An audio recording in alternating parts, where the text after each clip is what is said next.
Hello and welcome back to Lord of Heroes on Nyris Gaming. The update with our collaboration event with Code Geass is now live today, so we'll be taking a look at the new heroes and doing some summon pulls.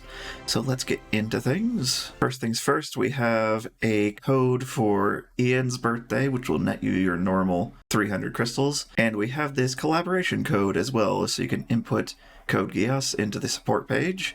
And this will get you 500 link stones, which is a free 10 pull, 100,000 renown, 1,000 crystals, 100,000 gold, and a total of 12,000 energy split into two 6,000s. You can also go to the present at the top of the screen in the main menu, or it'll take you there when you first log in for a day, and it'll get you to your 7-day login check-in. You'll be getting 30 total free feature summon pulls for these collaboration banners, 100 elixirs of insight on day 2, 200,000 gold on day 4, 1,500 crystals on day 6, and on day 7 you will get Dark Lelouch, a commander, for free. So now, since you get Lelouch for free, we are going to look at summoning C2 or Suzaku. I'm going to be going for C2. Let's see what we get. Nothing on the first one, and they do have relics, but they only have their default relics, I noted earlier, which is kind of weird, but also kind of nice because now you don't have to worry about missing them. So those relic chests that they put in the link shop are only to upgrade their defaults. Just bear that in mind. Here we go. Dark Lelouch's default. Then their defaults are not like other defaults, they have actual abilities. Britannia Infantry Gun. When this skill is triggered, the user gains 120% more burst gauge. So that will go from 100 at base all the way up to 210, I believe I did the math right there. Another Lelouch pistol, but no heroes.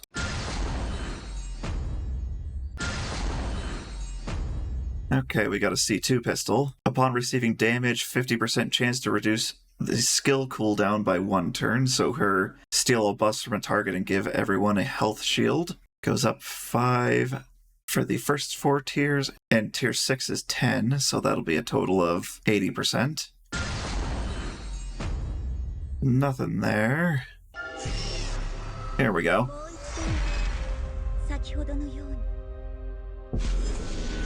There she is.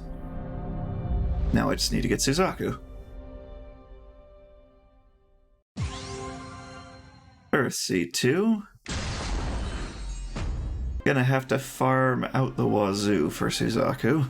And we have 29 days left for each of these. Now let's take a look at each of them individually. C2 will be able to look at in slightly more detail. Here is Lelouch. She is our 3rd Dark Commander. His unascended is his normal school uniform. His first ascension is with his fancier outfit, and then his second ascension is with the cloak. Sadly, none with the zero mask, unless that happens in one of his animations. His abilities: 1 will be attack selected enemy, fill the action gauge of the ally with the highest attack power by 25%, so pocket booster. This will gain damage up to tier 6, at which point it will gain 5 more action gauge gain. His 2, 4-turn cooldown, burst gauge by 390, 30% chance to reduce the action gauge of all enemies, increases the speed and crit hit damage of all allies for 2 turns. This will gain burst gauge on level 2, 3, and 5, and 1 cooldown down at 4 and 6 for an every other turn 2-turn cooldown.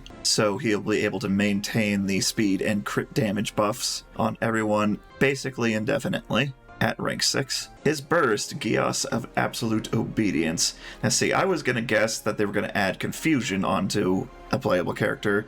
Instead, they did one a bit more interesting.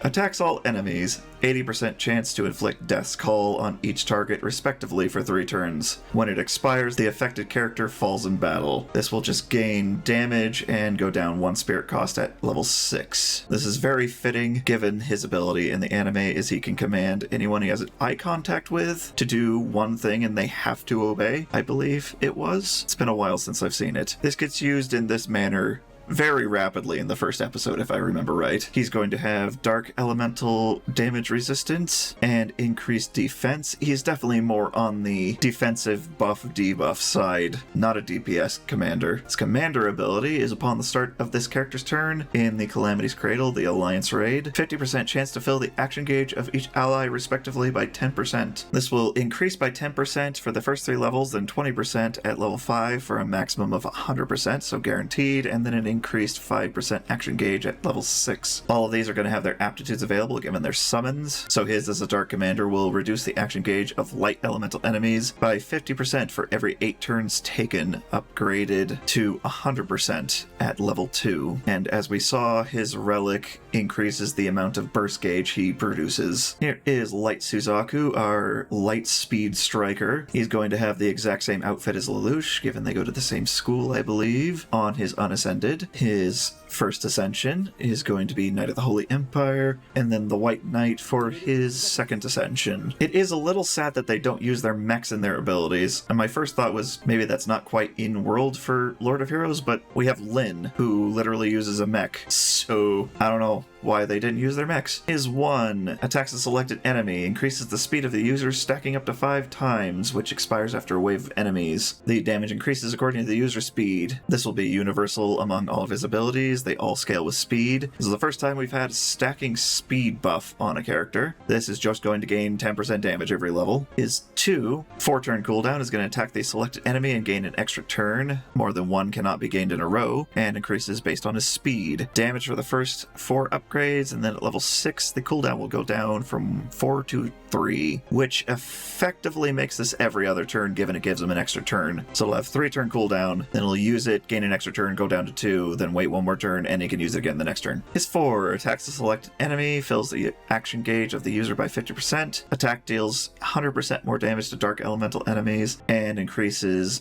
based on the user's speed. This will gain damage the first 4 levels and go down 1 spirit cost, down to 2, so very easy burst to get out. It's going to have speed as his stat, and dark damage as his elemental skill. As a light striker with aptitudes, his aptitude skill will increase his damage dealt against dark elemental enemies by 20%, going up to 40% at level 2. Now, only our 3rd Earth Cleric, thankfully somewhat easy to obtain, so we can pad out that category. Here is her Unascended, her first ascension. I think I like this outfit the best, just because it has more color to it, and her second ascension. Her 1 attacks the selected enemy, heals 2 allies with the lowest health. Heal strength increases based on the user's maximum health. Pretty much all of her stuff is based on her max health. This will gain recovery of 10% level 2 and 4, 20% at level 6, and more burst gauge at level 3 and 5. Her 2 cooldown of 3 turns, steals all buffs from the selected target. Additionally, generates a shield for all allies based on the user's max health for 2 turns. The shield will improve levels 2 through 5, and level 6, this will go down from 3 to 2 turn cooldown. Only thing with this one is it doesn't heal allies, just the shield and the buff steal. Her burst heals all allies and removes all debuffs. Heal strength is based on maximum health. The recovery will increase by 10%, level 2 to 5, and will reduce in spirit cost at level 6, down from 4 to 3. Health is her stat skill, of course, and her elemental skill is water damage resistance. And as an Earth Cleric, she will have a 15% chance upon taking a turn to revive Earth elemental allies and heal them for 15% of their health, going up from 15 to 22% at level 2. And since we actually have her now, you can look at this. Yeah, no divine, no refined relics, just the default Black Knight's infantry gun, and this was the chance to reduce her skill cooldown by 1 turn upon receiving damage. Last thing to note is we do have the Code Geass themed Mystic Beast Hunt. You have to be in an alliance to do this, but you will get lots of things for this, such as the one that gives something to the entire alliance, artifacts for specifically Code Geass characters, ear accessories, relic chests for the Code Geass characters. You can get a Primeval Soulstone every week. I believe this goes for 2 weeks though, 16 days, yes. 30 Elixirs of Insight daily, 30 Potent Elixirs of Insight weekly, 50,000 renown times 5 weekly, 200,000 gold times 10 weekly, a Mystic Soulstone once weekly, 150 crystals times 5 weekly, 6-star replica chests, 5 times, and 10 class agates of each. That is going to be all for this update day. Let me know who all you got for your summons, and I will see y'all in the next video.